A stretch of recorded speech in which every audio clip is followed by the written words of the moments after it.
I don't know, are there crab emotes? Do we have crab emotes in here on Twitch? Because if there are some crab emotes here on Twitch, this next thing, y'all are going to have some crab emotes. I thought about doing this on Wednesday, but I don't want to do this on Wednesday, mostly because I want to do it now. Rebel wisdom is over. No more sense making from David Fuller.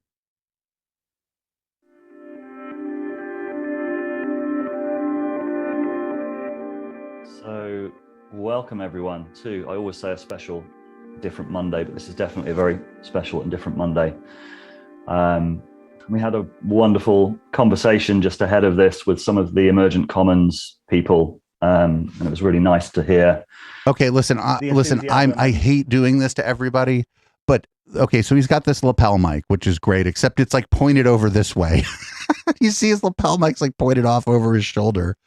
Like, dude, you have to kind of point that generally in the direction of your fucking mouth. And connection, when I shared some of the reasoning, some of the... Okay, not for nothing, by the way, he's taken hundreds of dollars from every person when they back out and show the Zoom, like the Brady Bunch, except for maybe if he's got a couple co-hosts or a producer or something in there. He's taken hundreds of dollars from every one of these people. Going on and some of the future plans. So we're really looking forward to sharing that with everyone here. And future plan. Then that means sharing it with you first. I think that his channel, I think that this whole thing got thrown under the bus by several people, and he's going to rebrand. I don't think we count, because people that in his sort of where his sphere of influence is, me and HK don't really have much influence there. But the Gurus pod guys have sort of made it known that they think sense making is bullshit. Aaron, who's been on this show from Embrace the Void, had him on to tell him that he thinks sense making is bullshit. And so I think this guy's sort of lost his credibility in that kind of like pseudo intellectual space. And so he has to like rebrand so that he can gain cachet again in that pseudo intellectual space. Because his interviewers, the people he used to interview, Jordan Peterson, he doesn't like him anymore. Brett Weinstein doesn't like him anymore because he wouldn't go anti-vax. Eric won't go on his show anymore because Brett doesn't like him anymore. Sam Harris won't go on his show anymore. So he's going to have to rebrand his whole fucking thing so that he can like maybe have a whole different group of grifters that he's focused on. If I had to guess, I'm guessing he's going more to that like sort of like maybe yoga, sort of spiritual guru sort of space. The conspirituality people talk about a lot. He's going to end up in that sort of, in that kind of feel-goody kind of place that ends up being a pipeline to things like QAnon. I think that's where he's going to go after this. But again, when they back out and show all these people on this fucking video, remember, every one of them people gave him at least a couple $100. As members and people who've supported us and been with us along this journey. Yeah, it's I'm just looking through gallery view and looking at lots of familiar faces, and also feeling that God, I'm looking at a lot of white faces is what I'm looking at. Look at all the white people. They're all white. Bittersweet energy. There's one lady here actually. She's not white. I was incorrect. There's also a lot of people here who are older. I didn't know this about his audience, but you look, there's several people who are maybe in my parents' age cohort who I think he's taken advantage of. And gratitude as well. So yeah, thank you for coming tonight. Oh, that's this guy. This guy's fucking hella crystal healing energy. That guy didn't give David Fuller no $100 because he's in on the grift as well. It feels really, I'm really glad we're doing this. I'm really glad to have a chance also for us to talk through everything we're feeling and everything that's going on. Hey, Cotton Candy, welcome. I'm glad you're here. We're celebrating the demise of rebel wisdom this evening. I don't do a lot of political theory. I'm not an economist, and this isn't a an explicitly anti-capitalist channel. That's just not what we're covering the dystopia that is happening to our world. Rebel Wisdom is some fucking pseudo-intellectual bullshit where he charges you several $100s for a couple Zoom meetings about sense making. I'm not kidding. Decision. Oh, they also did breathwork courses. That's where you hyperventilate and see things. And apparently, it gives you some kind of insight into the world. That we've been on, and a few other people have been involved. But this feels special because we're opening out. So yeah, like David said, we will talk a little bit about the. That's really funny. Just real quick, do they practice Austrian economics in Austria? Because I'm pretty sure it's just like sort of like a social democracy and neoliberalism going on in Austria. The background and what we're both feeling called to, what's happening over the next sort of 5 or 6 months, and how we want this final phase to look, because that's certainly how I'm seeing it. It's this. He's like, this is the final cash grab, everybody. Donate money. It's the end of the telethon. Oh, this is Catterday. Very intentional final phase. So, and yeah. If you're wondering like where the cats are on the overlay, we have a new overlay, and I haven't done a cat overlay yet. Reflection as well. But we're going to dance and stuff later tonight. It'll be fun. Yeah. And very much we're seeing this as a kind of conscious completion and pollination process of many of the ideas that we've been talking about, many of the practices we've been using on the channel, and thinking about how we can support as I was talking it through with the Emergent Commons people before, it's very much a feeling that the energizing force that led to Rebel Wisdom, and that we sort of that was just you getting access to Jordan Peterson, feeling and quitting your job as an actual journalist where you had to like cite your sources, and like you had a producer who was like fact checking you and shit. That's what started Rebel Wisdom, my dude. You saw a fucking money tree you could shake where nobody was going to fucking fact check you. Culture is now feeling like it's going in different directions, and it feels like a very exciting time the reasons for us. I think if we start with sort of the reasons for us of why it feels like the right time to do this. Because you have sucked all the money you can out of your audience. And now you want to find a different reason to suck money out of the suckers who are going to stay with you. And you want to find a way to find new suckers who are going to give you money for Zoom calls.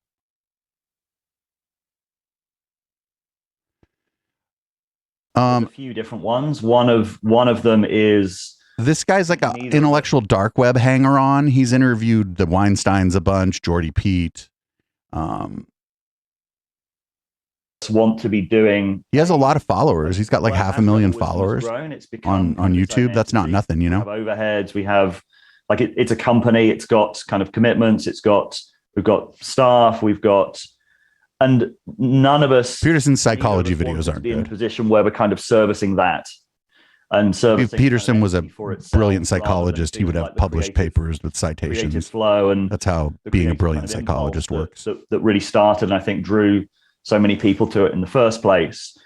And there was a danger of that coming in, of sort of feeling like we were being driven by. Man, look at all these older ladies that are giving him money. So I didn't know this about him. That's gross. It makes no financial sense. Rebel Wisdom is still doing really well. Like the courses are really popular. Like it makes the courses. I'm not shitting you.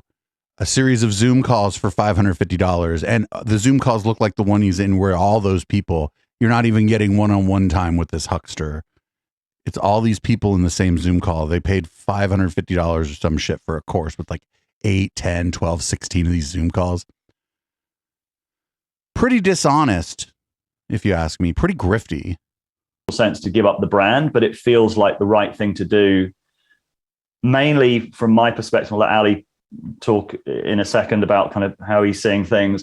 From my perspective, it's really, from an editorial perspective, the Rebel framing was right and necessary. Past shelf date, I have a website. You can upload your comics to my website anytime you want, but I wouldn't call my website a good website. We began in 2018 onwards I feel very clearly that that rebel framing is no longer appropriate. It's actually a synthesis time. There was a kind of necessary rebalancing, and now it feels like a time of synthesis. And I've got kind of a few ideas personally about how I want to kind of contribute to that and use my skills to kind of to feed that sense of the necessity and the culture to kind of come to more of a synthesis position. What does that mean? Framing just feels like it's not. Yeah, it's a rebrand. He's gonna fuck. He's gonna do. It's gonna be Grift 2.0. Build the new on oppositionality. You can point out the holes in the mainstream. You can point out the holes in the structure with oppositionality, but you can't build the new. Oh, what's up, Adam? It's time to sort of. I think it's time for the heterodox space itself to kind of, as I said on the Stoa recently, grow the fuck up and actually start trying to build the new and build the institutions rather than just continue to. Oh no, yeah, the heterodox. So heterodox and sense making and stuff. These things are like kind of buzzwords that people, a lot of white guys, honestly, white guys in my age cohort, maybe a lot of white guys who might even be in the similar fields that I'm in, technology. Maybe not so much content creation, because I am hoping for a career change within a full career change by this time next year. But this heterodox, this like it means the opposite of the orthodoxy. And like in art and music and well, a lot of art, I just say in the arts, it's fantastic heterodoxy, right? Because you would never get new kinds of music if people weren't thinking outside of the box. But these people want to apply it to things like physics and biology. And that's places where the orthodoxy is actually really important.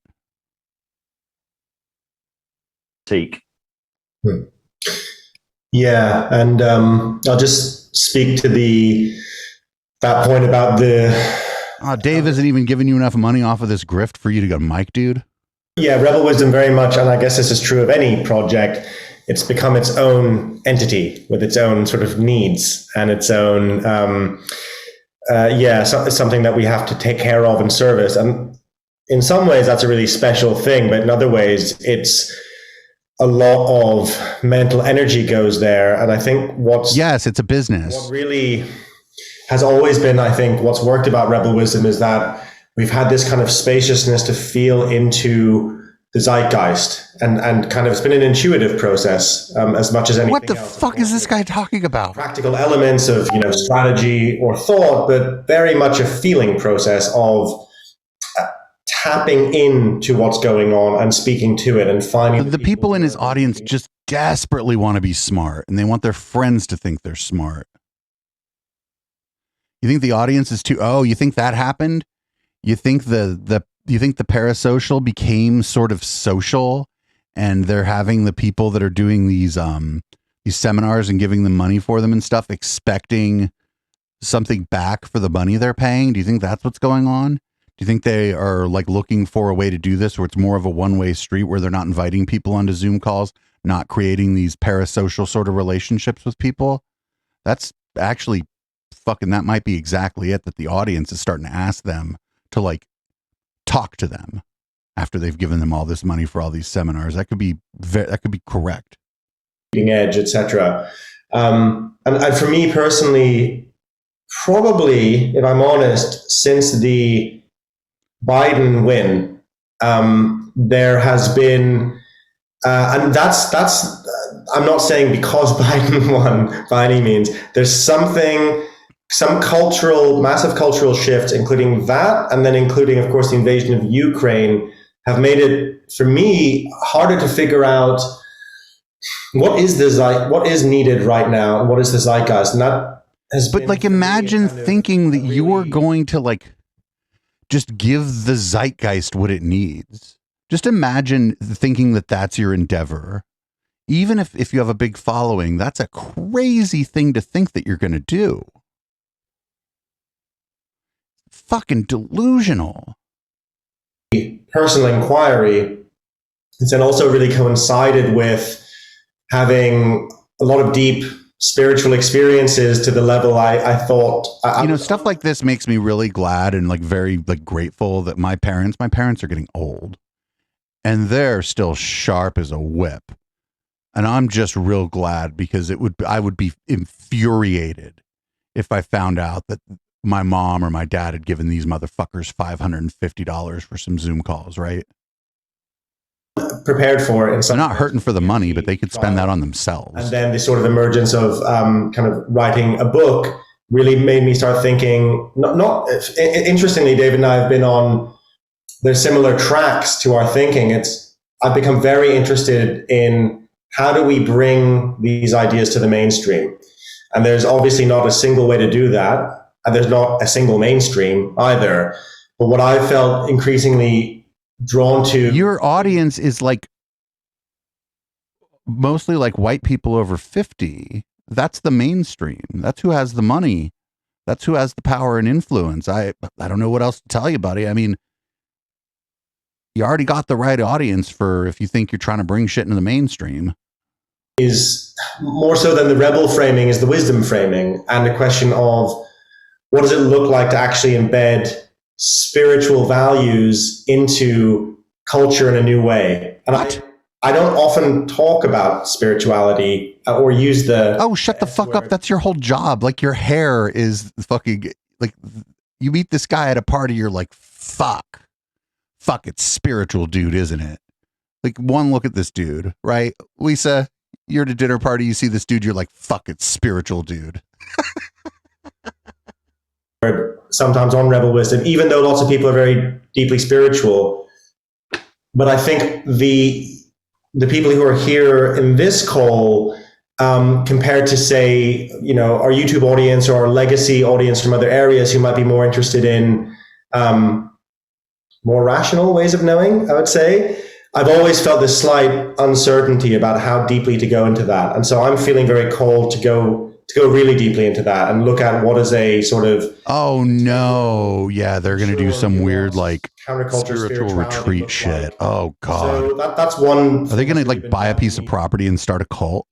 Personally. Yeah, and then finally, just there is... This guy, he does, and he's not very good at playing it either. So, like, there's two kind of people who'll bring an acoustic guitar to the party, right?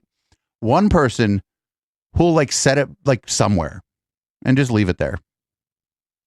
Maybe somewhere safe. Go, hey, I have this with me. Is there a room or somewhere I can put this where it's safe? You go, sure. There's another person who keeps it with them the entire time. The first person, you go, hey, didn't I see you bring your guitar? Things are getting kind of slow here. You play a couple songs? And they go, yeah, sure. And they'll play a song and they're fabulous. The person who's walking around with the guitar the whole time, they're probably not that great, and they want to make sure that that they're going to play that guitar. It's like at a fucking rave. I could always tell when somebody wasn't really that great a DJ, or maybe they were not a bad DJ, but they were like unsure of themselves, or they didn't think they had any clout, and they wanted people to know they were a DJ because they'd wear headphones around their neck the whole party. I just stuffed my fucking shit in a bag behind the booth when I was done and hoped it didn't get stolen. Because if I was going to stay the rest of the party, I was going to have a good time, Wisdom as a kind of third thing between us, and that's that we all share. And it's almost like it's saying, okay, my time is done. And that's very mystical sounding, but there is... My time is done is not mystical sounding. I feel this sense, and it's bittersweet. It really is bittersweet, and there's a sadness to it, but there's also a kind of feeling of rightness to it, of natural process somehow. And so this moving towards the very natural thing for both of us, I think from the beginning of when we started this conversation, was this idea of pollination. And I keep having this image of like a dandelion, of blowing a dandelion and the spores spreading. Oh my God. And that for the next 5-6 months I just feel incredibly drawn to that. And also we don't... Yeah, they all do it. It's part of the intention of these calls. Yeah. So in a minute, me and Ali will talk about our own personal plans, what we're doing and why. But just to kind of complete the thought on the project itself, as Ali said, we're looking at pollination and what we really want. And it will be an emergent process. I've got some very sort of solid ideas about things that we're going to do before. I have a great idea for your next project, David. Unblock me on Twitter and have me be your first interview. The course, but also there's an emergent quality to this, and we'd like to make sure that as much as possible the benefits and the things that we've created are taken on in some way. So the courses potentially are going to be taken on by Emerge, which is a kind of sister organization. I wouldn't be particularly mean to him, but I'd say what I mean about like what he's doing and why I think it's bad, especially in light of this video. I don't like people taking advantage of old people. I just don't like it. Between Emergent Commons and Emerge afterwards. And we're also thinking to make some funds available for people who have projects in mind for whatever that might be. Like if someone wanted to do a facilitator directory, or someone wanted to kind of take on indexing the content in a certain way that would allow people to find it spontaneously, and it would sort of remain as a resource. Because I think a lot of the films that we've put out are still ahead of their time in many ways. Like they're not films. He calls these things films. They're just interviews. Still getting comments on, say, someone commented on the Richard Tarnas piece. Maybe a Tony Robbins inspirational speech, Grift. This was so prescient. This could have been made yesterday. Complete with sexual harassment and everything, probably. On this call, we've got a lot of people who are kind of quite ahead of the curve in many ways, who are tapped into novelty and what wants to emerge in the culture. And I think a lot of people will be making that journey. So I very much want all of the content and all the things that we've done to be there for people to discover serendipitously over time. And if there's a way of sort of maximizing that surface area and the way that people... I'm playing Find Someone Younger Than Me. We're really, and I think Man Bun might be younger than me, and like Middle on the left might be younger than me. That come up. Yeah, we want to kind of help empower people to do projects and potentially... I think Fuller is probably my age, almost exactly, right? Required potentially a certain proportion of maybe the funds that we get from our last closing event. Oh, did you see? Wait a minute, watch. Maybe, Al, if we talk now for it, if it's required, potentially a certain proportion of maybe the funds that we get from our last closing event. Oh, did you see how satisfied he already looked with himself about the funds they're going to get from their last event? Yeah, he's about my age, probably mid-40s. That we'll talk about. Maybe, Al, if we talk now about like our defined plans for the summer and the wrap up, and then we talk about maybe our own plans after that. Yeah, I'm going to suggest that. I think that makes sense. So we're now in May. I had to look at the calendar there. We're now in mid-May. So what we want to do is, so obviously we have a course. What we got to do is reset this guy's Wi-Fi router. I'll be right back. I'm going to go reset this guy's Wi-Fi router. Run for ages. Or get a drink or something. And there's something about having made the decision to wrap up has opened up like a fair amount of creativity, because it's just, I don't know, there's a kind of freeing element to it. So we have that course will be the last course that we do. Embodiment and Flow will be the last course we do until the autumn. And then in the autumn, we're going to pull together I say course, but really a process where we want to, in a sense, kind of share the very best processes, models, ideas that we've come across over the last kind of 4 years. We don't exactly know what it looks like. We have some people in mind who we want to be facilitators there, but we want to use that as a process to also have in the kind of like implicitly woven through that this idea of action in the world, because this pollination approach is the kind of mission between now and when we wrap. So some sense of sharing these tools and processes and allowing people to connect around them so that it leads into he's definitely younger than event, which is going to be on the 5th of November in London. So we're going to have an in-person event. We will also stream it. How much to go? A combination of, I think, lots of different things, really. Culmination of a lot of the kind of narrative journey, but also a big celebration as well. So a big. You're going to celebrate the $800 ticket price. And like And there's also, David will talk about a couple other things we're doing as well, which are going to be sort of in that kind of autumn period. But the idea with the event, we're not exactly sure how it's going to look, but we want to have some of the profits from that event, like a healthy portion of the profits for that event, potentially go towards projects that emerge between now and then. So, people in the community broadly coming together and thinking, hey, we really want to do X, Y, or Z, or we really want to. People in the community broadly coming together. Do you think anybody on this call, except for the few hosts of this thing, are even going to get to say anything?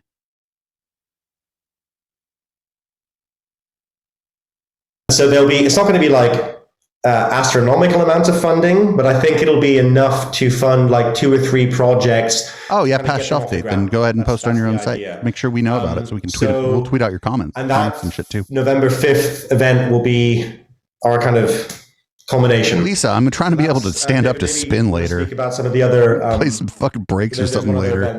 Trying to kill me before that happens.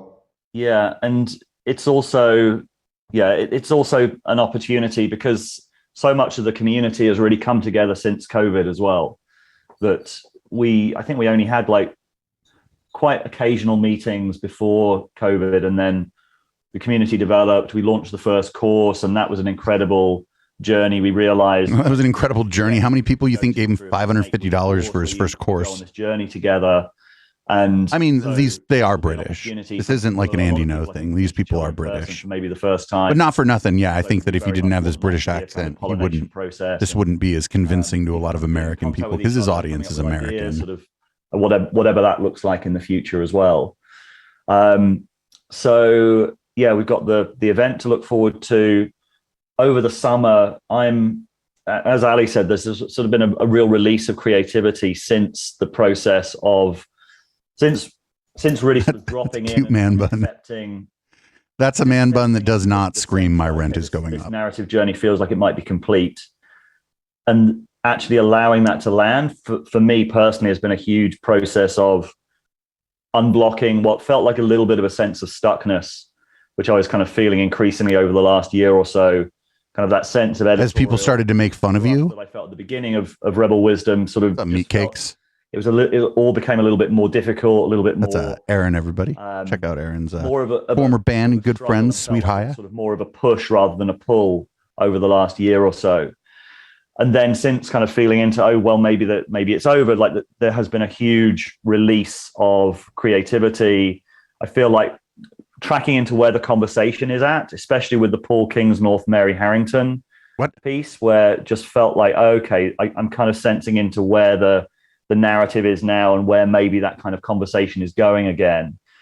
And then over the summer, he's the host, and every time he moves, his fucking camera shakes. I'm in Toronto at the moment, filming with John Bavacki for the John Bavacki documentary that's going to come out probably in September.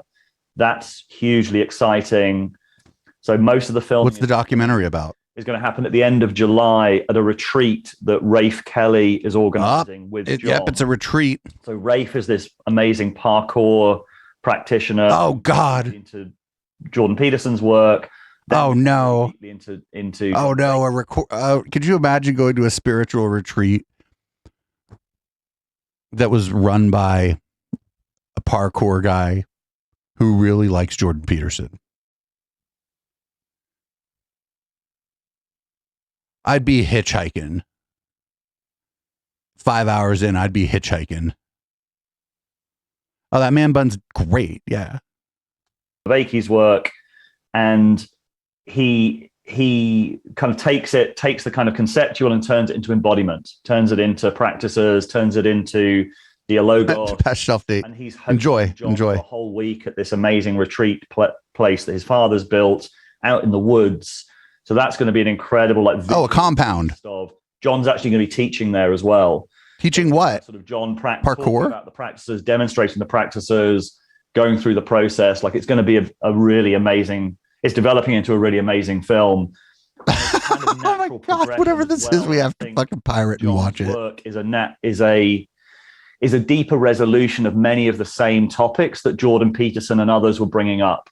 Like there was something like about sexism, homophobia, racism, engaging with first principles, this kind of sense. Oh, first principles. This is some other shit. I don't like when somebody's like, I go from first principles. I'm like highly skeptical of those people. We can have some first principles, sure. Like you shouldn't harm other people unless they're trying to harm you. And then you should meet their force, like whatever, with equal force to get them to stop harming you or whatever. Sure, I guess you could have that. But like when they say first principles, they mean this like to the exclusion of like empiricism and evidence and like discovery. They just mean that I believe this and this is what I believe. That's what they mean when they say first principles. It's a deontologism. It's a lot of libertarians talk about this shit, how I go just the non-aggression principle. And it's like, well, that's fucking great. Good for you. You get them, pal. This sort of post-liberal moment of needing a new system and not really knowing what it looks like that John speaks to, and it's got to have religious elements. It's got to integrate spirituality and spiritual practice. And a new system for what? For government? For what? What do you mean a new system? A post-liberal system?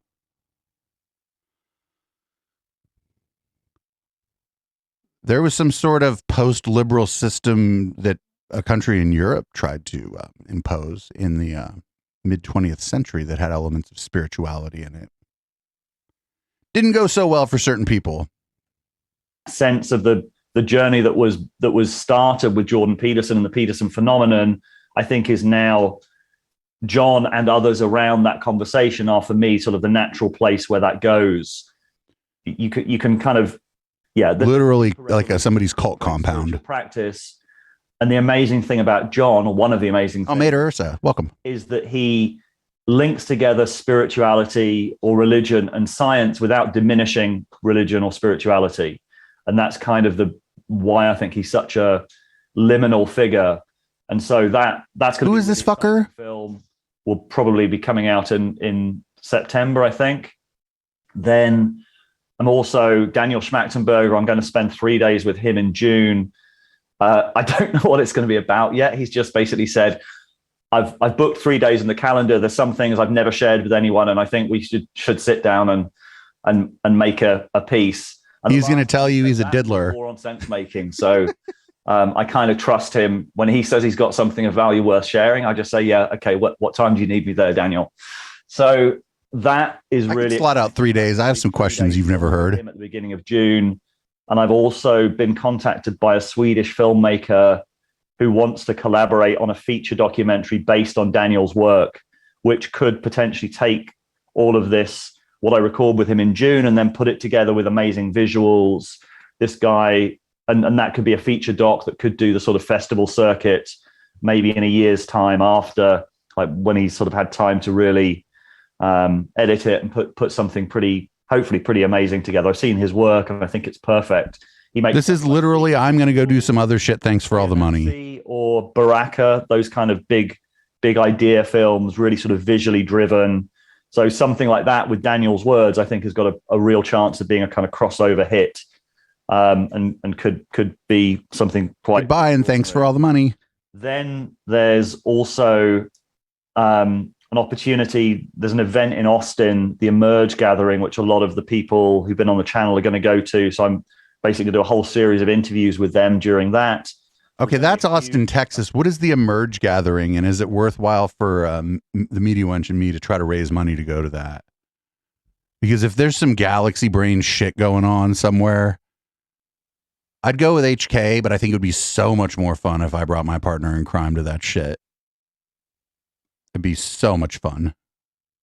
Especially the part where we get kicked out. That's going to come out in the autumn. And the final piece that I'm going to do is something, Glitch in the Matrix 3, which has been kind of thinking about for quite a while, and then telling the story. His first two, Glitch in the Matrix, are just like films where he interviewed IDW people. So he's just going to interview Jordan Peterson again. Last 4 years, where I feel like it's gone off the rails, why the IDW failed, why, and also. But it didn't fail. In fact, for you, it certainly didn't fail, sir.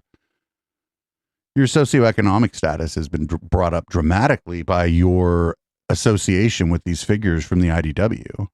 Of Jordan Peterson, because like there's a deep sort of entanglement with the origin of Rebel Wisdom with the story of Jordan Peterson. So I feel like I need to complete that narrative, hopefully with an interview with him. We'll see at the moment. No, he's not going to talk to you again, David. You broke the rules. You criticized Brett Weinstein for being an anti-vaxxer. You broke the rules. Jordan Peterson ain't going to talk to you again. You broke the rules. You knew the rules and you broke them. And so I think he's probably ending Rebel Wisdom here because he can't get these big guests anymore because he done broke the rules. I don't know whether that's going to be possible or not, but that's kind of the last piece I think that will go out, that will. And I feel like it. Not only did you criticize them, you then, after you criticized them, spoke to Chris Kavanaugh and Aaron Rabinowitz. You done fucked up. These IDW people aren't going anywhere near you ever again. If I can find the words and the narrative to tell the story of the last 4 years, then in some way, I feel like that's a kind of completion and maybe helping us to get free of that kind of narrative. Like, what is the second tier appreciation of what ultimately was a kind of in the integral framing, like an anti-green movement that never really went beyond that into a place of synthesis. Wait, what? And so telling that story of why it didn't go beyond that. I've also got an interview with Ken Wilber in Denver in June as well, because I feel like he's the right person to tell that narrative as well. Like, there was no, in a way, the problem with the IDW and with Jordan Peterson was there was no sense of a there with a second tier understanding, which integrated some of the dynamics they were seeing and rightly identifying in the culture, but they all ended up getting pulled down into the reactivity and emotionality of a sort of pre-trans. So a lot of people be aware of the whole of pre-trans idea of that what a behavior can either be kind of driven by more reactionary elements, or it can be a more integrated perspective. And I think what the fuck is he talking about? Like, I'm sorry, I'm not a dumb guy. And I don't know what the fuck he just said. And I don't think it's because he's a smart guy. An insurgency against a kind of naive liberal worldview that was kind of building from 2016 onwards. Gatesters, Steph, I hope I didn't fuck your name up too bad. Welcome to the Now Space. And yeah, this is David Fuller, if you're not familiar. Kind of healthy version of that was Peterson at his best, the IDW at their best. But over time, partly because of audience capture dynamics, all of the trans, more refined perspective got pulled down into the pre. Wait, what? Because that kind of morality tale of the alternative media and the nature of the warping effects of the ecosystem that we're in, I think is a tremendous story that needs. I think your brain got warped by the ecosystem, and that's why you can't ever fucking complete a thought. For us to kind of learn from and then move beyond potentially. So that's kind of the wrap up process. And what feels really, really kind of nicely organic is that in some ways the wrap up of the project. You know, again, we're not big fans of Stephen Bonnell, Destiny, but I would fucking pay to make this guy talk to Destiny for an hour. This guy would not know what to do. Destiny would lose his patience with this guy in about 5 minutes. And it would be a fucking brilliant shit show. The kind of demonstration of the story that's being told through the wrap up of the project, that we could continue, but it just feels right to kind of leave the stage and almost demonstrate in leaving the stage that one has to kind of shouldn't outstay one's welcome. And there are, as we'll talk about in a moment, like Ali and I both have like very solid ideas about the things that we want to go to afterwards, but there is something feels very natural and right as a kind of, for want of a better word, a kind of mic drop moment. And Could you just, moving on to other instead of things, dropping the mic, we'd could you love maybe to- point it at your face? Yeah, we'd love to for this not to feel like an ending, but a pollination and a deeper. I think the lady down and right from him is going to cry. I'd love for all of the things that we've pioneered. Keep an eye out for somebody. Oh, I already found somebody falling asleep in the middle second from the bottom. He's asleep. You and everyone else, like how we might be able to support. Oh no, he's that not. in I the thought he was process asleep. of completion.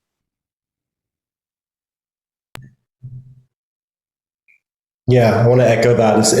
It's not. Look at that other guy's trying to talk, and he's got all his guests muted. Just by ourselves. That's really for me. I feel very deeply. It's this, and that's more than just the next 5 months. It's about the story of the whole project. It's about, and this has been my personal journey as well over the last 4 or 5 years, is individualism. I'm sort of much less a rampant individualist than I was, I think, when we started. But this sort of sense of collective intelligence, but also a kind of a deeper sense of the connectedness, and like McGilchrist would say, the link between things and the link between people being more important than the disparate units. And so this idea of what happens next being a dispersed phenomena is really. I hope you're doing well, Hildebeest. I don't know the specifics, but I think you had mentioned you had a health David, scare recently, so I hope you're doing well. Our own directions now. Yeah, we've wrapped on. None of these people are famous enough to do Nexium. Why don't you start? I feel like I've been talking. But it could be more like a teal swan kind of thing that they're kind of try to do. Yeah, I mean, I spoke to it a little bit before this. I think if there's an overarching theme for me, I'll be really honest, actually. Like, one thing I've been feeling for a long time, ever since actually the intellectual dark web phenomena, and when we started talking about the need for an intellectual deep web, it's obviously been really. What does an intellectual deep web mean? To what we've been about, it's like the level of talking about ideas is never going to be enough. We need to embody them. So that was. What does embodying an idea mean? I don't even know. Like, what the fuck? Like, talking about an idea isn't enough. We have to embody these ideas. Oh man, I don't know what the fuck that means. What's up, Stark Raving? More and more interested. I started becoming unsatisfied with that. I started feeling, yes, that is really important that we embody ideas, but the actual entire sort of worldview and value system that we're working with is what needs to be transformed. And that's a bit of a kind of overwhelming thought, because it requires all of us to transform that. How on earth do we do it?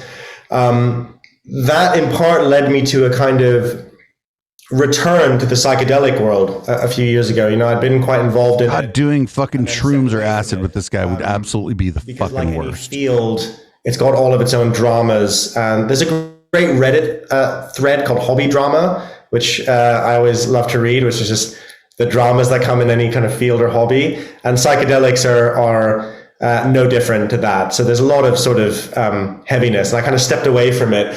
But I was also, in a sense, when you came on Hildebeest, you sounded great, actually. Radical transformation in the process, and this idea that radical transformation is viable and possible. And this psychedelic capitalism stuff got me back in just because I was so outraged, and that then led me to a much deeper process of actually asking, well, how do we transform cultural values to begin with? So that's, you know. That is the game B question for me. It's how do we actually change the value system that we're operating with? And I do really deeply feel that psychedelics have the potential to do that, along with all the whole ecology of. I've had experiences that I could not describe to you on psychedelic drugs and combinations of psychedelic drugs and MDMA. And this shit that these people are that these kind of people talk about with psychedelic drugs, I think they just tell you this about themselves so that they want you to think like that they're better than you or like more spiritually enlightened than you. Because when they did acid, they didn't just get high and enjoy themselves and giggle all night with their friends. They had a transformational experience. Not just psychedelics, but psychedelics are the thing I get the most. So I've become very convinced and interested in the idea of moving psychedelics away from this focus on mental health and individual transformation into collective cultural transformation. Well, like a cult, like a LSD cult. That's really what my book is about, and that's really what I'm kind of focused on for the next. You should call that a manifesto, in one sense or another. So I'm going to be focused on that. Certainly with the book. The book actually comes out about this time next year, and the manuscript is due at the end of August. So I'm very much kind of deep in the process of it now. It's kind of a weird thing because it's... Fuck your book. It's weird because it's so far away, and I'm trying to imagine what the world might be like then. It's like full of zombies and robots, and where it's just... Except for you, of course. You'll be enlightened. Everybody else will be zombies and robots. As well as that, I have a number of other projects in the psychedelic space, one of which is quite a large one, which is not fully ready to talk about yet. But I think a lot of what I'm doing over the next few years is very much that, either through the book or through various other projects in the psychedelic sphere. And I also will always be absolutely fascinated by trying to make sense of culture and looking at deeper cultural dynamics, and especially the internet. Yeah, he wants to fucking do like his own acid experiment in the water supply. Yeah, really looking at the Yikes. Sociology of the internet, looking at kind of expanding on the concept I put out with The Age of Breach, trying to make sense of the sort of mythic and archetypal levels of the internet, which I don't feel people are looking at quite deeply enough to really understand it. So that's something I'll continue doing and putting out written content, especially through Substack. So, and yeah, finally, just I think the overarching theme for me is the people. I think this is part of the sense making course that I know how much they charge for the sense making course. It's like a series of 16 Zoom calls like this that they charge $550 for. I think that these people are all part of the sense making course. To bring these ideas into the mainstream. And that's also, aside from my love for psychedelics and psychedelic culture, my deep involvement in it, they are a kind of Trojan horse, even though I think that metaphor is dangerous. I'll use it anyway. They are kind of a Trojan horse into transformation for a huge swathe of the culture, and they will continue to be so. But it has to be done very well and very carefully. So I want to work with people to try and figure out what that actually looks like. And that's the route into the mainstream, and try to mainstream these ideas. So yeah, just to let everyone know the structure, we will, in a minute, we'll go to breakouts just so everyone has a chance to kind of express what they're feeling. And so breakouts mean that these people that are involved in this Zoom call that he's charging them for is... they're going to break off into groups of 4 or 5, and they're going to discuss with each other how fucking brilliant David Fuller and Man Bun are. Others in the breakouts, and then we'll come back and we will kind of harvest what came out of the breakouts, and then we'll go to more of a sort of open Q&A with any questions towards the end. Oh, great. We're going to hear everybody's Wi-Fi fail. We'll put in another call next Monday, slightly earlier in the calendar, where just to allow this to land for people to kind of have any kind of ideas they want to share, and then we will have that that we'll come back and we'll answer any more questions that might have come up in the meantime, so that we have an opportunity for so if your Man Bun is amazing. Don't feel any pressure to kind of get everything out now, or if there's sort of a nascent idea or a nascent thought, then you can allow it to kind of percolate and then come back next week, and we can kind of harvest it then. But yeah, picking up on what Ali was saying about bringing these ideas to the mainstream, that's really where I feel called to go next, is sort of my own personal hero's journey, is sort of going from legacy media out into the kind of badlands of the alternative. Shit, Michael Liu just went live. Finding these amazing ideas, these amazing figures, and then I really want to complete that narrative by going back to the legacy and shifting that. Like, for both of us, it's like, how do we shift the culture? How do we create an... I love seeing my friends from around the way go live on Twitch. Personal growth work. How do we kind of translate these ideas in a way that can potentially shift things on a more like... this is just all ego, and like don't, not for nothing. Like, I wouldn't be like trying to like build a community here and get people interested in what we're interested in here if I didn't have some amount of ego either. You know what I'm saying? But like, I don't pretend that this is like some profound mission where we're going to save the world or some fucking shit like that. If it's not a cultural movement, then it's not sufficient. It's not enough. And in a way, the container of Rebel Wisdom and even the container of YouTube feels insufficient in some ways. Like, why shouldn't a series with Daniel Schmachtenberger be a Netflix series? Why shouldn't? Well, because they're not going to hire Daniel Schmachtenberger. Because if Netflix is a "don't call us, we'll call you" kind of company, buddy. Thinking about for a while with Aisha, it can be like, I've got a really clear vision for that, and I think Aisha is the right person to do a sort of deep dive into the culture war from a place of real empathy.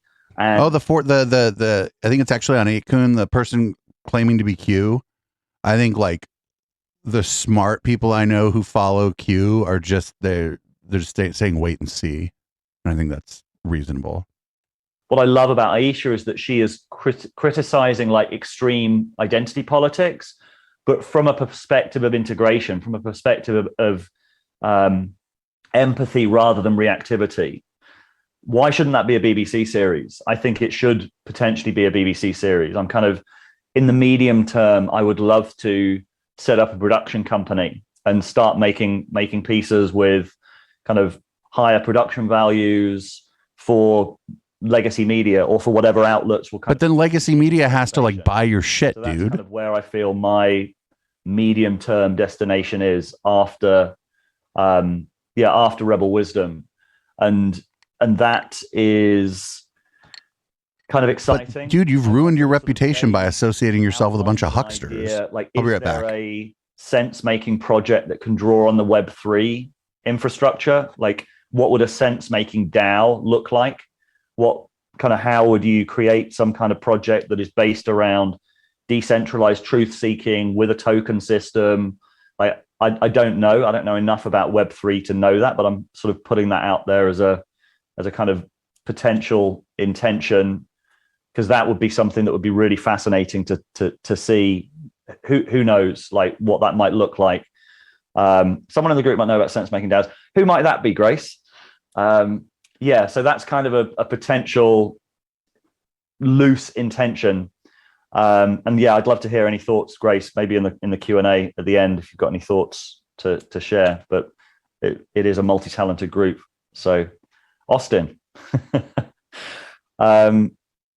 Austin, I think, could be a really interesting collaborative, creative place. I think you're going to be there in Austin, aren't you, Grace? Awesome. And the other piece for me is returning to the gender conversation. Like, I feel like that is something that I'm really drawn to. It feels like one of the main pressure points in the cultural conversation is a healthier conversation around gender. And it kind of ties into the men's work that we've been doing. And oh no, the men's work. I don't even know about the men. He's been doing men's work. God damn it. I didn't even know he was doing men's work. Oh, fuck, man. Articulating a healthy relationship. Like, it still seems to me to be underneath a lot of the cultural dynamics, like this sort of, there is a gender dimension to it. And I think it feels like it's time that conversation can be had in a healthier way. And so I'm personally really interested I've kind of playing with the idea of a men's festival at the beginning of October. Oh, what's that place going to smell like? Oh, what is men's festival? What is that going to smell like?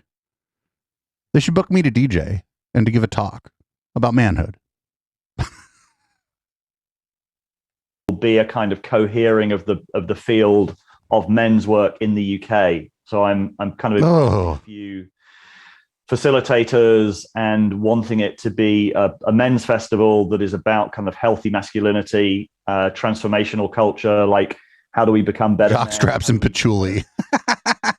Have a vision of masculinity that is not in any way oppositional or in any way kind of defined against the feminine, but is really about what is mature masculinity. Like my fundamental orientation is that what we need is not less masculinity, but more healthy, mature masculinity. And so that's sort of really something that I feel passionate about. And yeah, it's one of the things that I know Ali as well feels like one of the most meaningful things that we've done is the men's retreats. It's sort of been, I know how Jordan Peterson feels when he starts tearing up when he talks about that, because oh yikes! But Jordan Peterson will cry about anything, dude. Seen it ourselves in our men's retreats, like, and it very much speaks to the idea of like, how do we change the culture? Because when people come on our men's retreats, we ask them if they've ever done anything like that before, and 2/3 of the guys have never done any kind of personal growth work, no kind of retreat at all. And that's why that's something we want to do. Like, we want to kind of create environments where people are. Yeah. This is just, I think his men's work retreats are just another grift where he basically does the same thing he does on these Zoom meetings, where he like kind of holds court and like word salads, and then maybe everybody hugs it out or something. I don't know. People who are completely unfamiliar with this work, because we have to, there's no point in just doing it for the usual suspects.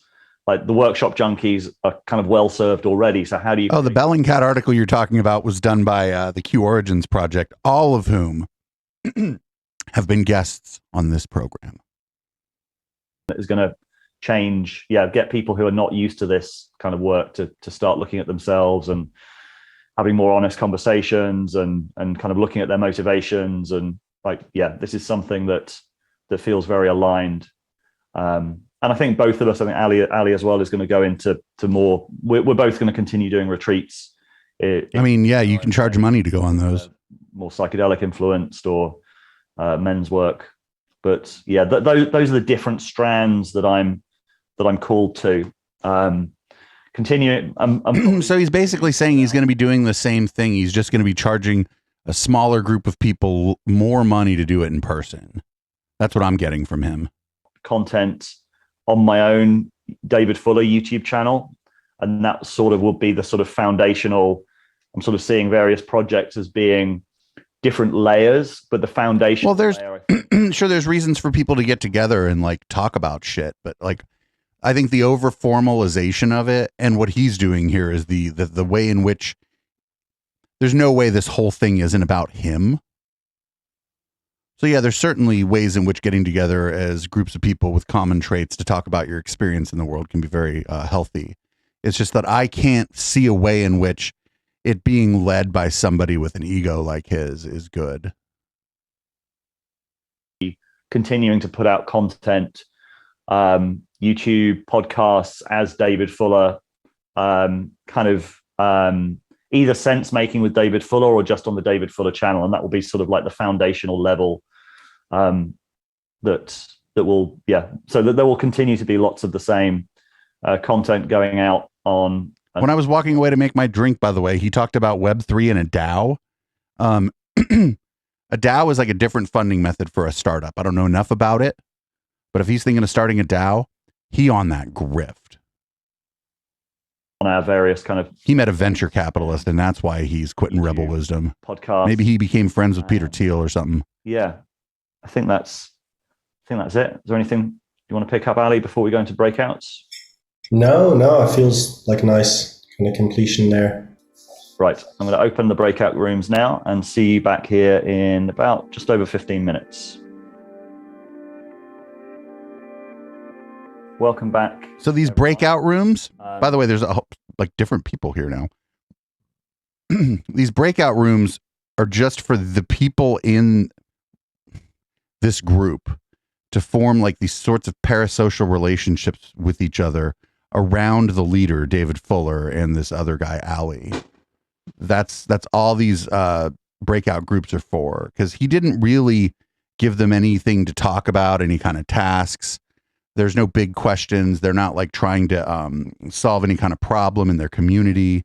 They're not trying to strategize about what to do in the future about any kinds of issues.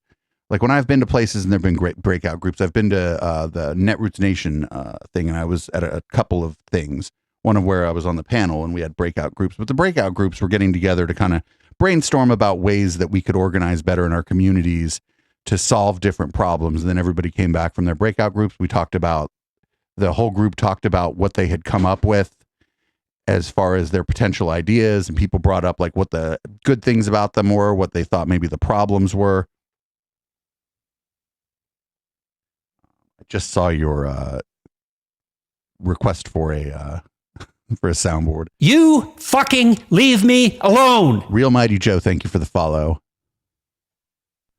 It is corporate, but it's not bad. If you have a huge group, breaking out into smaller groups to talk about specific issues and then coming back together to talk about like what the smaller groups talked about. It's not in and of itself a bad idea.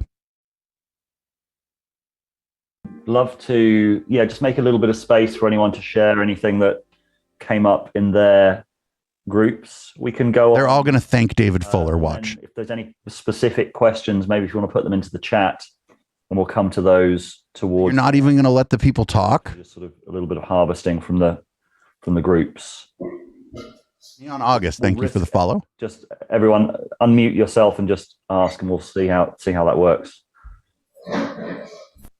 Yeah, I might say something. Actually, I think I feel really positive and really happy that things are kind of coming full circle and that there is an ending. Yep. They're just all going to thank David Fuller. Because it was kind of, I would hate to see Rebel Wisdom just fizzling on, and I probably was moving on. And now I'm going to stay till the end and hopefully make it thing. And it's been a really important part of my life because it has kind of, I've taken even just the most basic thing like participating in the breakout rooms during the lockdown and knowing how those works, how having a good structure for how to do that and then taking that into other spaces. Wait, what do you mean having a good structure for how to do that? Zoom has that built in if you pay for an account. So I think that's one thing. I think, and I think what you said, David, about bringing into the mainstream, I think I'm very much about that, hanging out on the fringe and bringing new ideas into the mainstream, and really delighted, that idea of building new structures in society, new institutions. Yes, of course, he's been exploiting people who feel isolated. Great. Yeah, I look forward to seeing what's happening in the future. And also, Ali, I was thinking to sign up for the course anyway, so catch up with that one. Because I think the courses were absolutely brilliant. And I mean, the live player course was just so amazing. The light player? Just so much. Is that like a street player, but a light player? Really, I'll play the street player song later, I think. Journey as well. So, and thank you. Thank you, Martina, for your support as well. And this is the last. Dedication. Supposedly, it's the end of David Fuller's current grift of Rebel Wisdom. We've had a long history of watching this guy on this channel, and I'm not sure I could properly explain it. Let's just say we have a podcast where we talk about the intellectual dark web, and as soon as we started fucking making fun of this guy went and complained to some people I know on Twitter about me making fun of him. And then he blocked me on Twitter. And thank you. Yeah, I'd like to personally echo exactly everything Martina said. Look at this guy's got all these microphones in the background and he's not using any of them. You dumb motherfucker. It's been really brilliant. And I had sensed the energy of the culture just change and that there was a certain stuckness. And I think this is sort of the, integrity to the end, step over to the liminal through it, and love the idea of the pollinating outwards and using the relationships, making more space for those relationships somehow. We don't really need a welcoming committee. And the live player people shouldn't really feel that welcome here anyway. This is a weird place. Talking in our I want people to feel a little bit of redoing the course about pity for the people we're watching. It's just been brilliant. Disappointment in themselves for being in the chat, and then affection for me. That's what we're going for. I'm really looking forward to what's next as well. Super. So yeah. Thank you. I hope. Oh shit! With the raid, HK with the raid. Thank you for the goats, sir. We're going to make sure that we're dancing on the grave of Rebel Wisdom. This is the end of Rebel Wisdom. He is doing his video, his swan song. It's like goodbye and thank you for all the donations. Lucky enough to be joined by Daniel and a few other amazing people for that. Leilani, did you just unmute yourself? It's 2022. Unmute yourself. Most of the people in this audience don't know how to unmute themselves. Accidental unmuting. Yeah. Yes. Thank you. David, I can speak up. Yeah. Growth. I feel growing here. I feel the real feel of growing. And that means some things getting left behind. Yeah, we do You know, politics, it's but like, it's oh, a no. weird, this is a weird Where's place. the backup, right? But it's Joe, this is a weird place. the growing that's just not about newness. See, what I'm seeing is you're bringing all that's been here. Whew, it just gives me chills. Yeah, see, these are just all people like, Pollination. they're like, and oh, the- I'd like to make sure that David Fuller knows that I not only gave him $550 for a sense making course, but also that I love him. This is a bit like a cult. You call it, Ali, the stakeholding? I think that's what they're It's starting now, keeping actually, because they're contact abandoning this with Zoom this thing, whole- and they're trying. each one But the of these problem is, individuals. as you can hear, most of these people are his audience are American. I'm thinking fertile ground. This is fertile ground that's being created, and your whole idea of modeling now. That's what I feel like I want to learn for the next 5 months. Professor How Daddy, to yeah, go it's about making, it's a bit cult like, but like making this the trend. problem is, I don't want to just run around calling everything Well, a we'll cult. be learning, Danny. So I was just about to say that. The U.S. Yeah, trucker so- convoy straight up turned into a cult. Thank you, Danny. No, but that's it. Oh, That's not 18. But yeah, this exactly is, the yeah, learning. we're What not, does this, learning your kids look shouldn't like watch and this feel channel. like, right? Thank you. Thank you. I just want to speak to Brian's questions in the chat so we don't lose it. But, well, actually, Brian, do you want to speak to your questions? I'm saving them, Ali. Okay, fine. Comes to questions. Spirit, no, he calls it sense making. He's like one of those intellectual dark web kind of people. So, and I think now is good enough time for me to explain what sense making is, because that's what these people probably bought a course for, and that's how they got in the Zoom call. Sense making is basically thinking about complicated issues that you don't have any domain expertise on, and then essentially convincing yourself that you have, through thoughtfulness, ideation, whatever you want to say, that you've come up with the answer. And it's to the exclusion of empiricism and domain expertise from other people. That's my sense of what sense making is. If that's okay, I think just harvest a few more. Sure. Yeah. Questions. We talked in our group about rebel wisdom and like how this notion of each of us becoming locusts of sense making in our own worlds. What? And like, you don't want to be like a horde of locusts in your community. I love that and have really like had that in my mind always. But we talked about like just not really knowing how to do that. And like I have a new idea every day, but never really know if it's like going to work or worth pursuing or whatever. So, but like, that's where domain expertise and empiricism come in. I have a new idea every day too. Some of them I test out here on stream.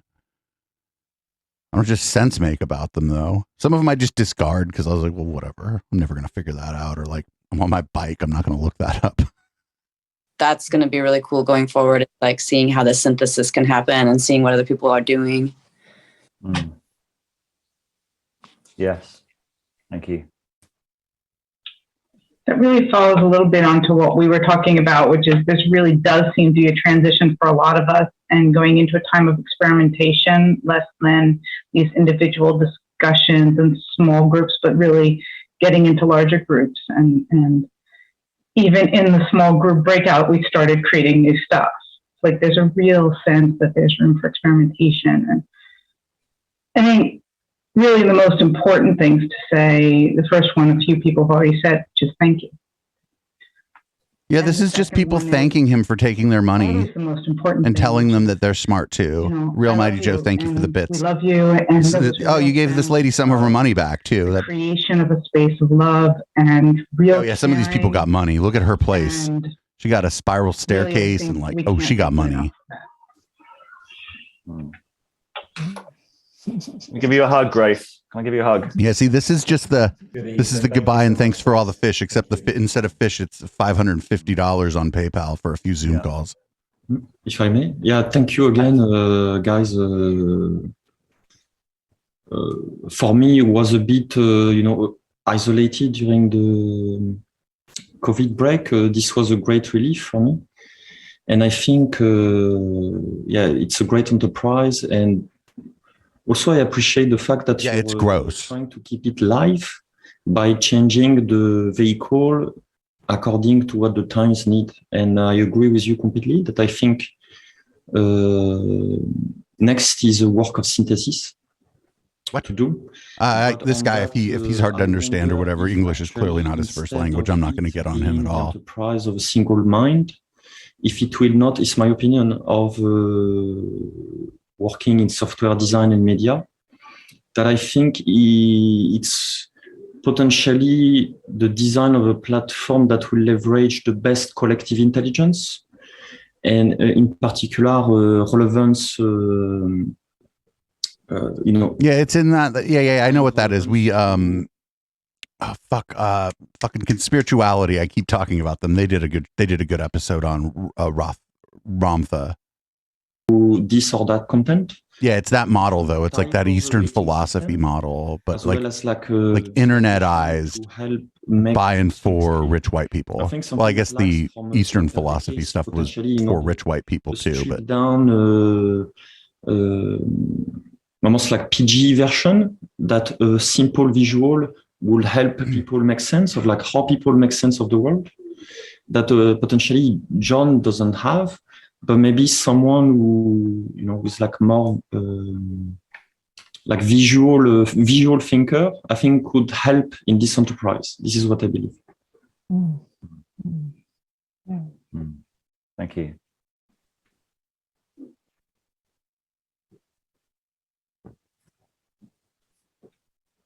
Maybe time one more before we go into the questions. I don't know, Nancy, did you unmute yourself to speak, or was another accidental unmuting? Oh no, I'm just appreciating, all the remarks and appreciating you and everyone here. Like, this is disgusting. He's like telling these older people that they're brilliant. Like that's what they're paying for, right?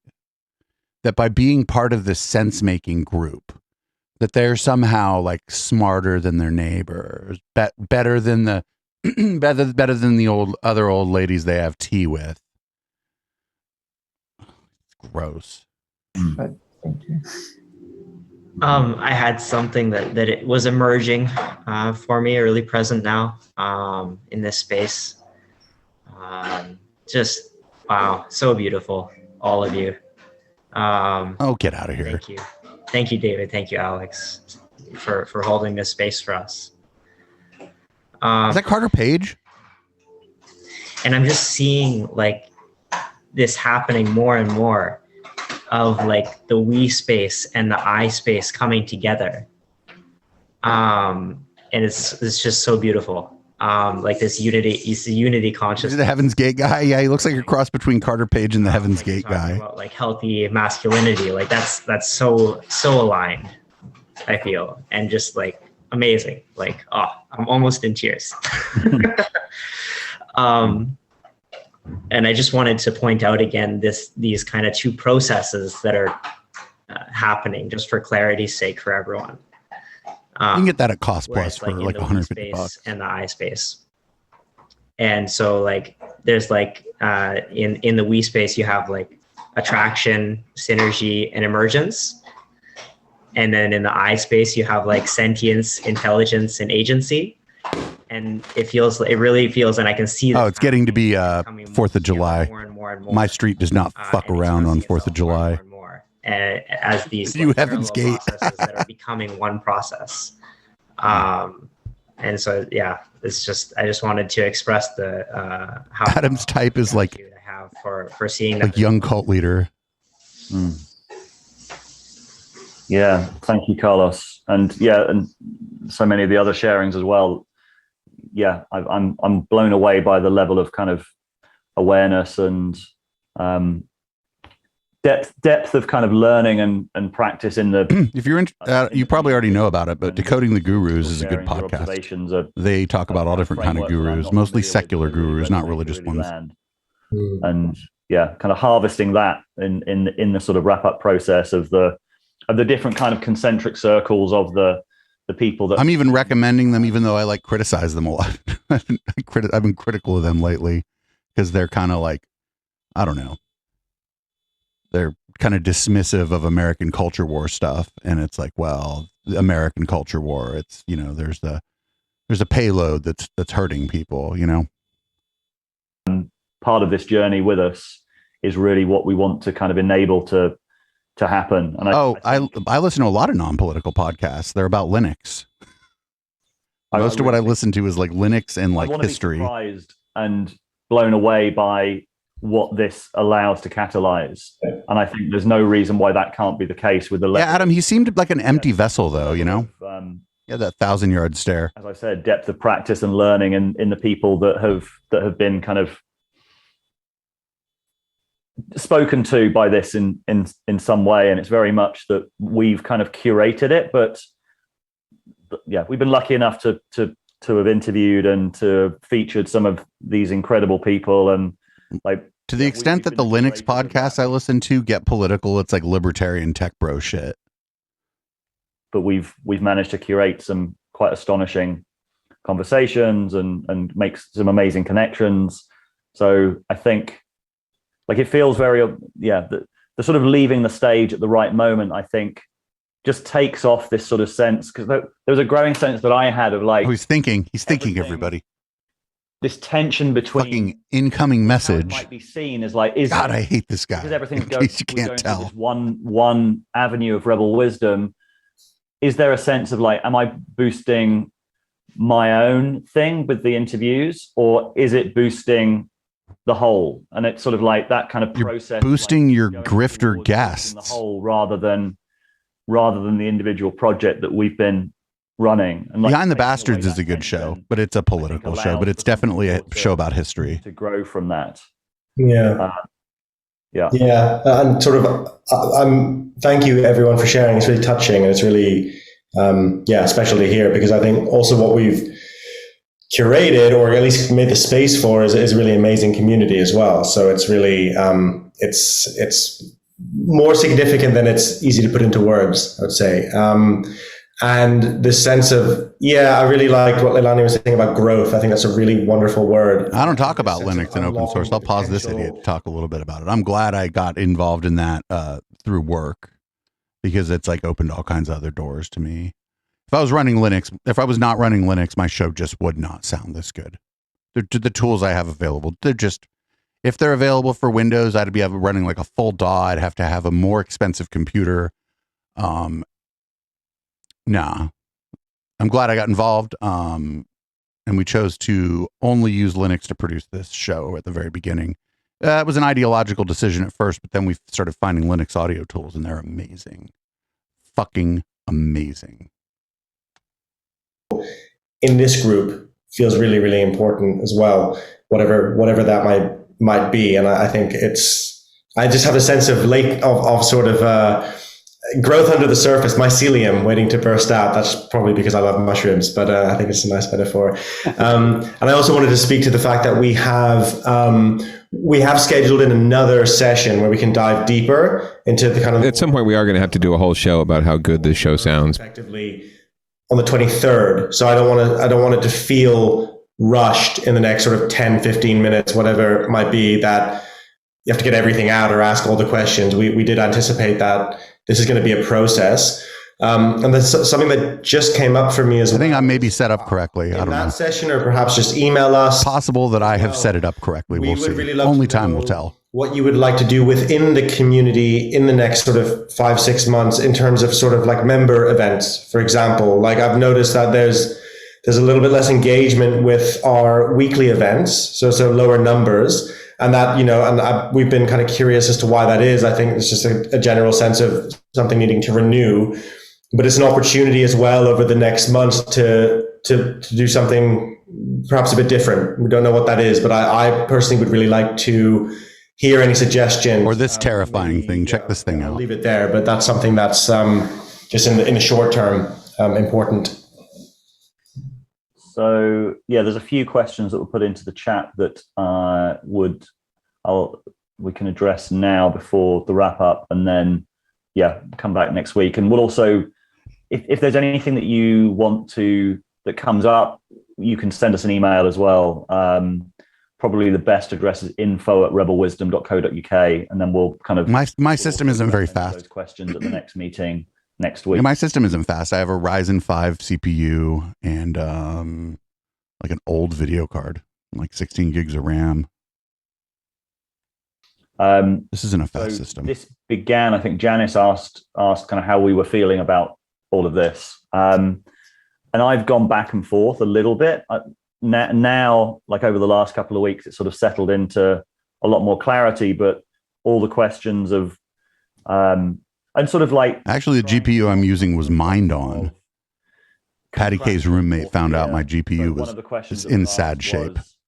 What platforms were the old Rebel Wisdom? So now I have a faster GPU, but it was mined on for like 2 years. So who knows how long it's going to last. Rebel Wisdom and keeping it going. Yes. Initially, I was thinking that potentially we could rebrand the channel as something else, like particularly that it's got a pen now. Change the name, and because it's 241,000 YouTube subscribers, it's quite a sort of serious audience to sort of. Oh, I thought you had double that. I thought you had 500,000. On, but over time, it became clear that actually it would be out of integrity to do that, because. Oh, HK, if you stick around after this, I'm going to DJ, and I have even more backup dancers now. Something that then people would arrive at. They'd see the Rebel Wisdom logo, roller disco and shit. Be hosted on a different channel with a different name. That kind of feels odd, and I kind of realized I think that feels out of integrity. So we're both going to be starting up our own projects, potentially individually, and then spend the summer kind of directing people towards those, saying, okay, this is going to Rebel Wisdom. So effectively Rebel Wisdom will be kind of mostly mothballed. There might be a few things that we end up putting out after the wrap up of the project. We're not sure yet. Flytrap. I don't know if people are. Most of you probably heard me spin, but mothballed as a place, sort of like. Talk to you soon, Hildbeast. Hit me up if you'd like to do bingo with me again sometime. It has a natural endpoint, and people can still find it over time.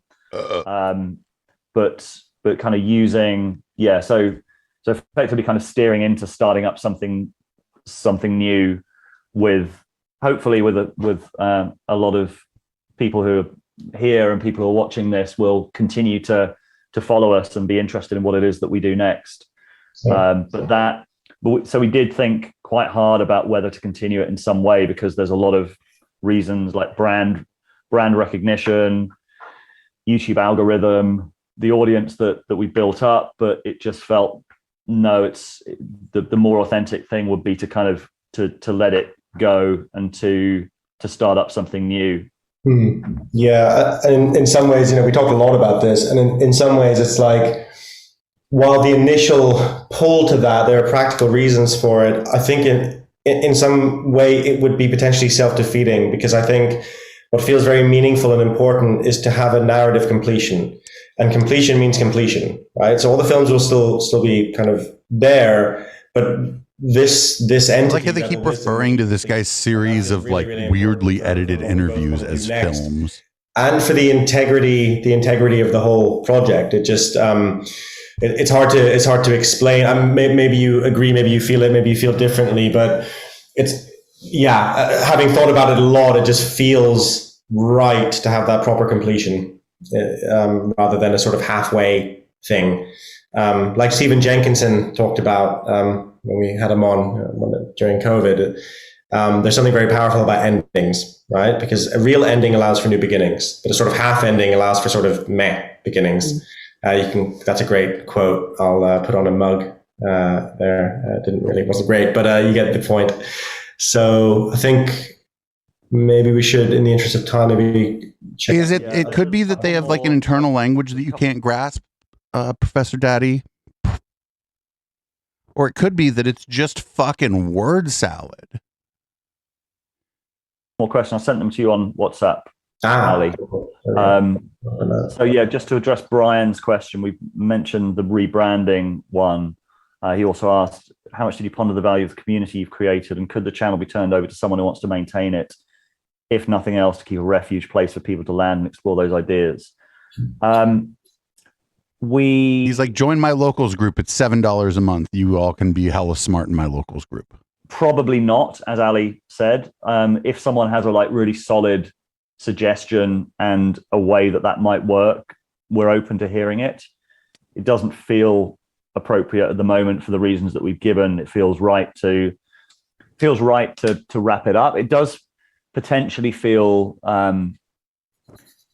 how that looks, and how what I would be particularly interested in is creating some doorways into the content in different ways that could then either go out. He's being smart on the web. I don't know. I don't look at the camera ever, so find it naturally and find different. You know what I'm always looking at? I'm looking at like chat over here, or possibly my drink. Like the connective tissue is very interesting. Like coming in on this and then ending up here, and like the narrative journey. The truth about the universe is what's up there. There is something that I think being a bit more explicitly spelled out.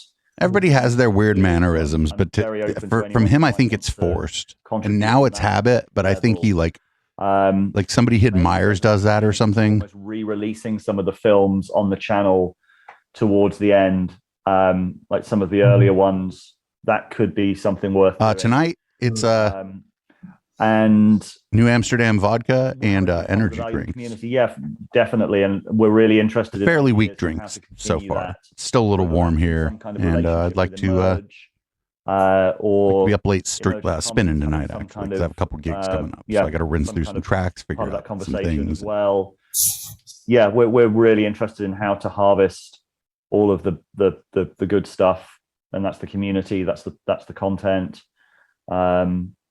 Yeah, I think that addresses. And then there's tell us about Emerge, which I'll come to in a second. Yeah, tell us more about Emerge. That's in fucking. This festival is in Austin, Texas, and I would love to go to it. With Perspectiva, I'd go there. I'd make friends with David Fuller, and then I'd be like, "Why did you block me on Twitter for criticizing you?" Like after we had done like some acid or some shit. I don't know. To add to that, I mean, I think this is something we've talked about a lot. The curation of the curation, it gets very meta, but like that threads that people can follow does feel like a really useful and important thing. There was for a while, people were working on a wiki, kind of Rebel Wisdom wiki, which would kind of we have a wiki together, which is maybe something. We have a wiki. I bet our wiki's in better shape than theirs.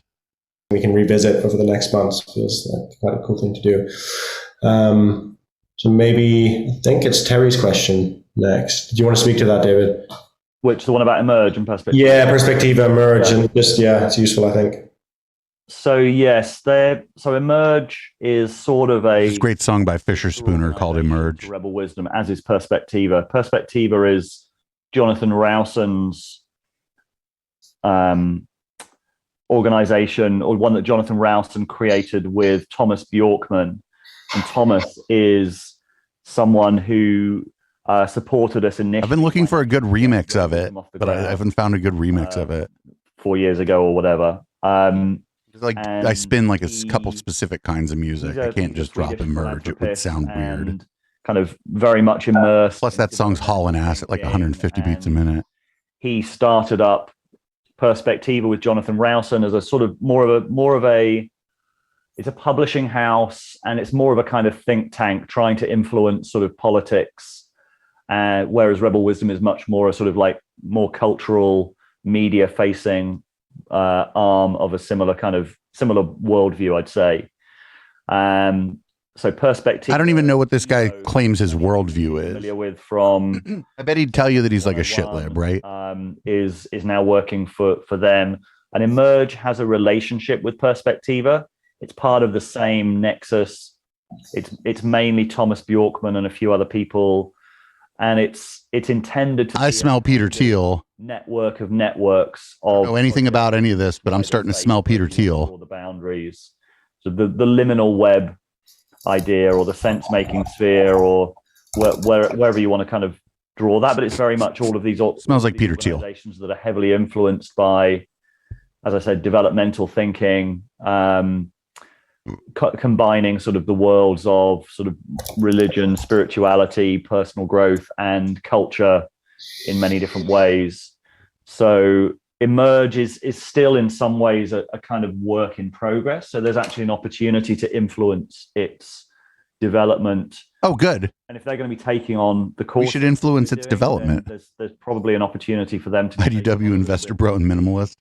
Maybe he ended all this because he was heavily invested in crypto and lost all his money. Community dimension to it as well. I think there's very much an openness to that conversation, and we'll definitely be involving Jonathan and Thomas and others in where this conversation goes. So as this develops over the next few months, that's one of the avenues that could potentially, you know, all that shit about like they're drinking baby blood to stay young. I don't believe that about anybody, but I do believe that about Peter Thiel. Take on some of the value that's been created through Rebel Wisdom and take it on. And then, of course, the emerging commons, we perhaps doesn't need mentioning, but does need mentioning is another place that's already emerging. To use the word emerge again, I'm just going to keep using it. But wow, you're pretty crafty. We want to fully support the kind of growth and development. I don't know if anyone from the emerging commons might like to say something to that effect, but that's something that's very much present for us.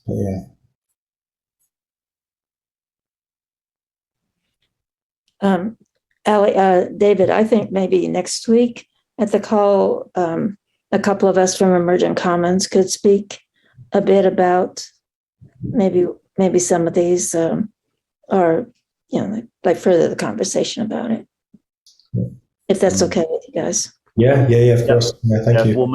We'll make space for that, and if you want to kind of let us know any thoughts in the meantime, just send us an email, and then we can kind of Dude looks like he sells spice. Whatever you want to the gathering next week. So I think we're a little bit over time, and it's a Zoom call. Got anything burning they want to share before we close? Not medically burning, metaphorically burning. Yeah. Just this. Do you guys get how much we love you? Oh, God. We do now. Oh, how much money is that guy giving them?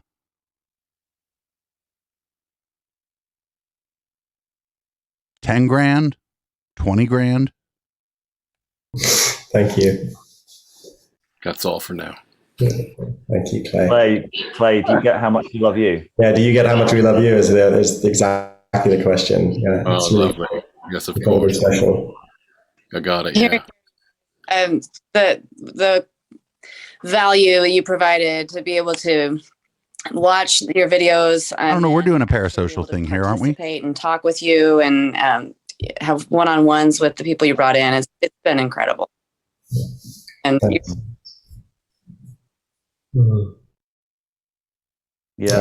we couldn't do it without you. Wouldn't do it without you. Yeah, it's absolutely true. It's been, it's really special. I was just thinking right now, it's like, in a sense, we've been doing it so regularly and so often that it's almost like kind of take for granted just how special it is to have a global community of people who are highly engaged, highly intelligent. This is this thing. You don't know that everybody there is highly intelligent. With all of you guys. I'm going to miss that a lot. Yeah. But I don't even really believe in intelligence. So there's that. Yeah. And it will continue in many different ways. Exactly. Unexpected and profound ways, for sure. Like the things that we've been talking about here, and the meetings and the groundswell of whatever it was. Oh, Real Mighty Joe. Yeah, we do a show on Sunday that's like a news roundup for the week, and we'll be talking about the protests, Roe versus Wade. We'll be kind of leaning heavy on that, but with an eye towards like the conspiracism and the like extremism elements of the response to the ruling. And that's really what we want to serve next. And yeah, we're looking forward to seeing what that looks like.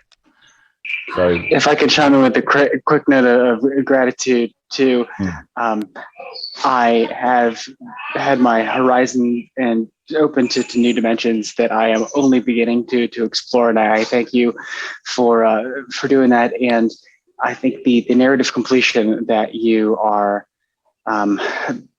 moving on to is perfect. The idea of a diaspora where we, as a community can carry forth into new incarnations is one that resonates with me, because I find myself actually working for a large government institution, and finding that there is nascent consciousness to be found and connected with and brought online. And I'm fascinated and inspired by the opportunity to do that in other, to be a vector for these types of wisdom and practices into other dimensions of society and institution, and all forms of life. So thank you all. Oh my God, all forms of life. Get the fuck out of here. It was really good to hear as well. So I don't ever want to hear any of you talking to or about me in these sorts of ways. It would be like, let's shut her down. Time to fire up the LinkedIn and get a real job. If anything comes up, if you have any thoughts, anything you want to share, any ideas. Yeah, this is all very like codependent sort of online control group feeling. Maybe they don't like that. And yeah, thank you everybody. Look forward to seeing you soon. Bye bye. Thank you. Oh, at least the fucking rebel wisdom is over, but those people all got duped. And they've all been there for a while, right? Those are probably all the people that have been giving them money for these courses for years. Those people all got duped, and they seem very happy about having been duped. When we first started doing a podcast or whatever, it wasn't like any of that, right? But I'm not going to lie. Now I'm doing this for money. I like what we do. I think we talk about interesting things, and I think, especially here on Twitch, we're bringing like a sort of perspective and a sort of interest in conspiracism that nobody else is bringing to Twitch, at least in the way that we are.